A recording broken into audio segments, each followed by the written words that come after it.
Hey guys, how you doing? I'm about 1 week out post-show. I competed in the NPC Kentucky Muscle in Louisville. The promoter was Brent Jones and the head judge was Gary Udit. One of the best and most organized shows that I've been involved with. One of the smoothest running and most stress-free shows that I've been in.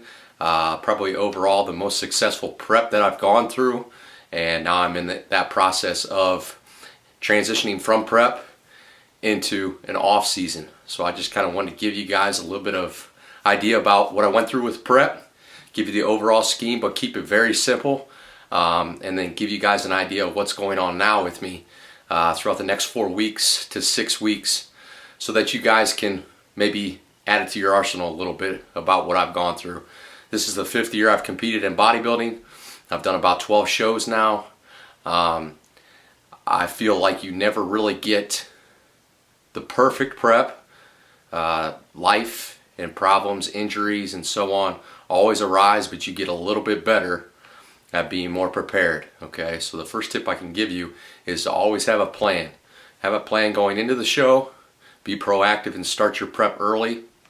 And have a plan going out of the show. That means when you go to the show, you should already have a plan.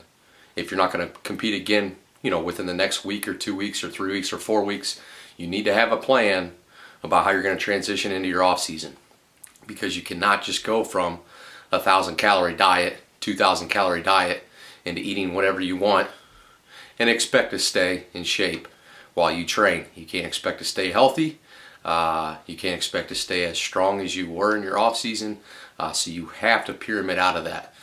But I want to start with the prep process. Okay, the prep process in my case started about 20 weeks out.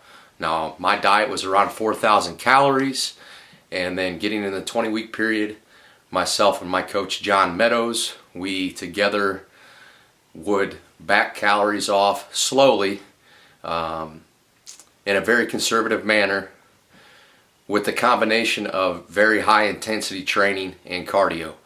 So I went from training about 4 or 5 days a week, and every muscle group about once a week, with the exception of some smaller muscle groups, to training 7 days a week. And I would train all my major muscle groups twice.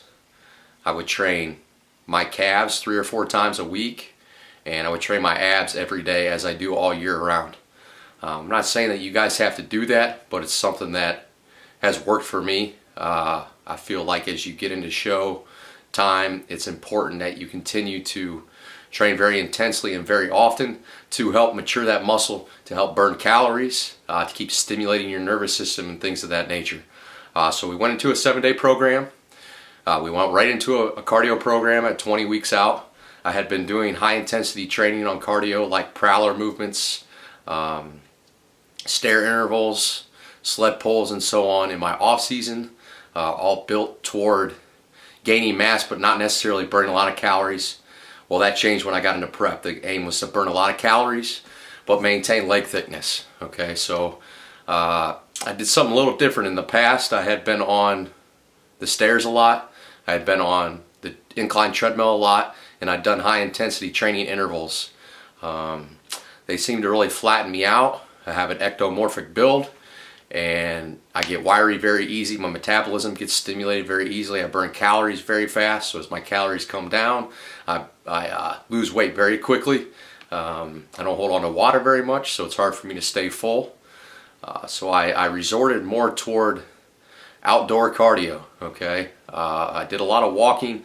I used the muscle confusion that the outside terrain offered me to keep my body guessing as what was to come, as well as it's November now. I did most of my cardio in August, September, October, into the fall months. So as you guys know, we're warm-blooded. So your body has to work extra hard to keep yourself warm in cooler temperatures. So that being said, I was burning a lot more calories to maintain my body heat at that time. I'm not saying this works for everybody, but it was something different, and it actually legitimately got me really, really sore, and I think it helped to really put a lot of muscle maturity on my legs.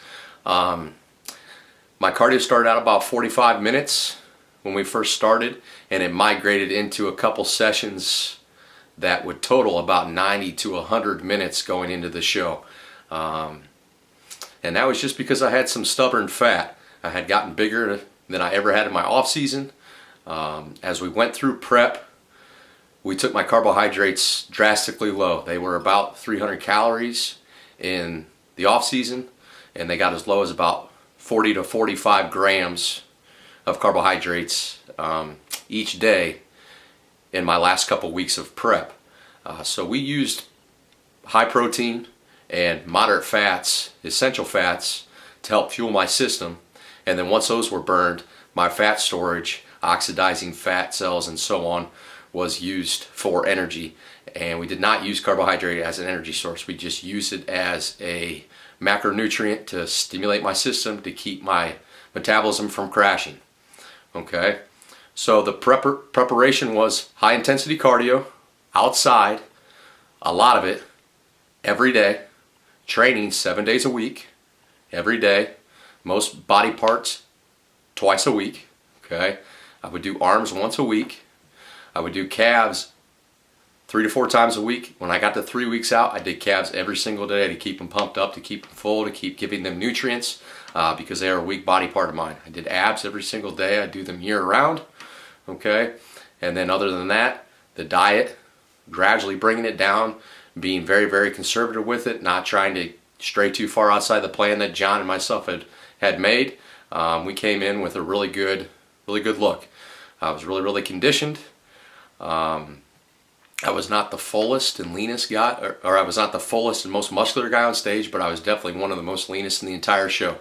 I'm 6'1", so it's tough for me to keep my frame full. So in the coming years, that is a top priority, to continue to fill out my legs, to continue to add mass to my back, to fill out my lateral delts, to add thickness to my neck and my traps, to fill out my calves, especially in the soleus and the width of the gastroc.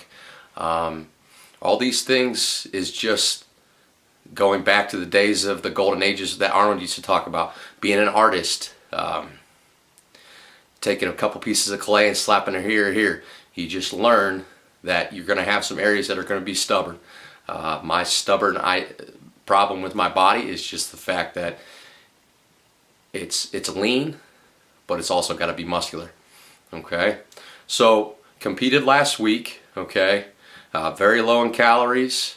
I did a pretty conservative carb up, if you want to call it that, in the last 48 hours before the show, but nothing too crazy. I had achieved the look that I wanted a couple days out. The only thing that I did was some moderation to some water. Okay, I'm not gonna say that those guys that do manipulation of sodium, that really will push a lot of carbohydrates, that may, change completely what their diet is the last week, are wrong. But you got to do what's good for you. I was on a plan that had been working for me, and I don't see the reason to go off the broken path too far. Don't give your body something that is foreign to it. It's been used to this program for a while, so keep it homeostatic. Keep it in a range that it's normal, and just give it a little bit more. It's craving more. It's been deprived, so it's going to want more, and it's going to respond very effectively to that. So give it a little bit more carbohydrates. Maybe give it a little bit more simple sugars. Give it a little bit more water, and then pull it away so that it continues to think that, hey, I can get rid of some water. I can keep releasing, and then cut it off, and your body's going to dry out just fine. So in the last couple hours, the last couple days to a show, don't panic. Don't do something crazy because you're not seeing that look. Stay the course. Come prepared. Be able to troubleshoot. And if you have some questions, geez, Al, find some sources and ask. Do some reading. Okay, your most powerful tool is being prepared and expanding your knowledge. Okay, and there's all kinds of knowledge out there. You guys can visit my coach's site. It's www.mountaindogdiet.com. It's $10 to get you the VIP access, all kinds of information on in-depth nutrition from some of the best doctors, some of the most well experienced guys in physiology, kinesiology. My gosh, it's just a wealth of information beyond anything I could teach you. Look up Ben Pekulski. Ben Pekulski's got one of the most successful training programs going on to date, and that guy is a pro when it comes to mechanics of the body, and he is a great motivator. Okay, he's definitely an advocate of the fact that you have to continue to feed your mind to get better. You're only as powerful as your mind will make you. Your body is your tool to put into action what your mind knows. Okay, so I want to move into what we did post show. Okay, I'm a week out. I'll admit this was the toughest prep I went through. So, you know, I crashed a little bit. This is the first time in 5 or 6 years that, you know, my discipline and my ability to turn away food was completely gone after the show. So I spent 4 or 5 days not being on a plan, eating a bunch of crappy food, you know, processed foods. I don't want to say fast food, but, you know, having pops, having pancakes, overeating, getting too full. Okay, I don't advise that. Now, it was much needed for me mentally, but physically, it's not going to do me any good. Okay, my body is very, very sensitive at the time being. It's going to be insulin sensitive. It's craving glucose. Okay, so in this time period, it's going to be very susceptible to increasing the surface area of fat cells as well as producing more fat cells. So it's going to be very easy for my body to store fat and to build more fat.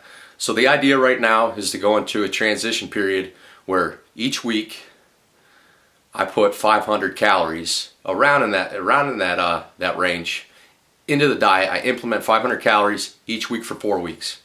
Okay. Now, as you increase calories, you can't just stop exercising. Okay, you've got to continue to stimulate your nervous system. So over these 4 weeks, I'm going to continue to exercise. My training volume is going to go up. I'm going to do more sets. Okay, I'm going to do longer workouts. I'm going to have more energy. I'm going to have more ability to burn. Okay, my body's going to want to keep going. So the volume is going to go up. More sets, more reps, but the intensity is going to go down. Mentally, you're a little bit drained. Okay, you're wanting a break. You're just trying to stimulate your nervous system the best you can. When you stimulate your nervous system, you stimulate your metabolism, and you're going to ramp that metabolism up high enough to where it can burn the increase in calories. So week 1 up 500 calories, week 2 up 500 more calories, and then I'm going to assess where I'm at. If I'm putting some body fat on in my weak areas, which would be in my obliques, in my low back, in my upper legs, I'm going to stop, or I'm going to back off some calories, or I'm going to change what kind of calories I'm adding. I'm going to stop adding carbohydrates. Maybe I'll increase my essential fats. You know, maybe I'll increase my protein and pull my fats and carbs down. Okay? Most of the time, when you're starting to store fat, it's because of an overabundance of carbs. Okay? Those carbs set in your system, they don't get burned, and they get converted into fat cells. Okay? So, throughout the 4 weeks, trying to increase 500 calories, which means ultimately maybe a 2,000 calorie bump. I was at about 1,800 to 1,900 calories. Okay, so we're looking at almost getting up to 4,000 calories at the 4 week time period. After training for 4 weeks, I'm training 4 days a week. I'm doing cardio, 3 to 5 days a week. Still trying to get in 40 to 60 minutes at a low intensity just to keep some cardiovascular endurance and to keep my metabolism up. When the 4 weeks is up, I'm going to shut it down completely. Okay, I'm not going to do anything for about 2 weeks. I'm just going to give my nervous system a break. My metabolism should be strong enough to hold for that time period, just because the frequency of my meals will keep it up, and the cleanliness of the food will keep my hormones in check, estrogen levels down, and so on and so forth. Okay, and then when the 2 weeks is up, we're going to go full force. Okay, I'm going to go max intensity at least 5 days a week. 5 or 6 minimum. Okay, I'll be training calves every day, trying to add size to those. I'll be training legs twice a week. I'll be training back twice a week, and then eventually migrating into 7 days a week of training.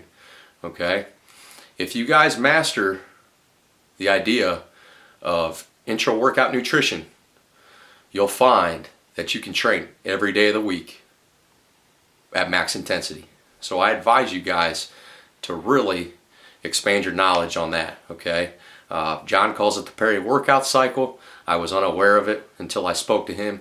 It's been the best asset in my progress this past year. The peri-workout cycle includes a pre-workout meal, an intra-workout nutrition, and a post-workout meal. Okay, most of it is whole foods. Okay, your pre-workout meal is going to have a complex carb, it's going to have a fast digesting protein, and it's going to have a fat. The combination of those three is going to give you a substance that's going to stay in your system long enough to stimulate it and support the exercise that's to come. The intra-workout nutrition is usually a combination of hydrolyzed casein. Okay, it is usually some form of carbohydrate substance. I would advise a cyclic dextrin just because of its molecular weight. It stays in your small intestine longer, which means it gets secreted into your bloodstream at a slow rate, so it stays in your system a lot longer and doesn't do a lot of change to the insulin in your body. It doesn't make it go out of whack. You don't get way too insulin resistant while you're working out. And you also include something like glutamine, creatine, things of those nature to help keep the formation of ATP so that you guys can oxidize your cells and you guys can do some formation of some energy to continue to lift hard. The post-workout is just usually a meat, preferably red meat, that keeps the formation of ATP, okay, keeps you in protein synthesis, and in terms of an off-season time, I'll add in a carbohydrate that is low on the glycemic index so that my insulin level doesn't get popped up too high as well. This is taken every time I train, no matter what.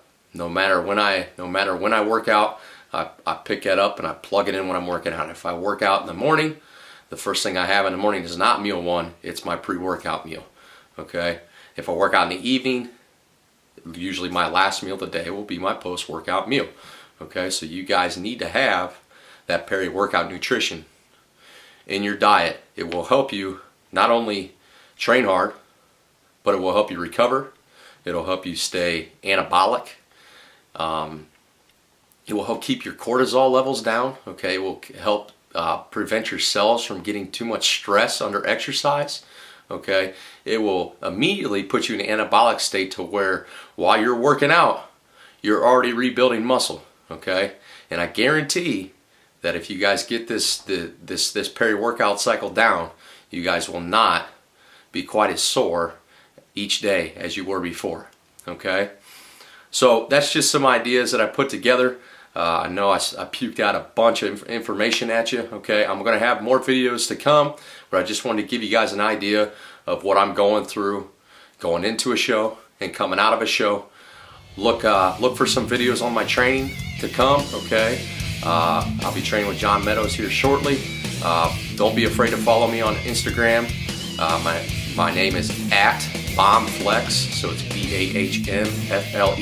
Follow me on Instagram, it's the same name, @BombFlex. Look me up on Facebook, okay? And don't forget to check out my gym, FlexFitnessClubLLC.com. Thanks, guys.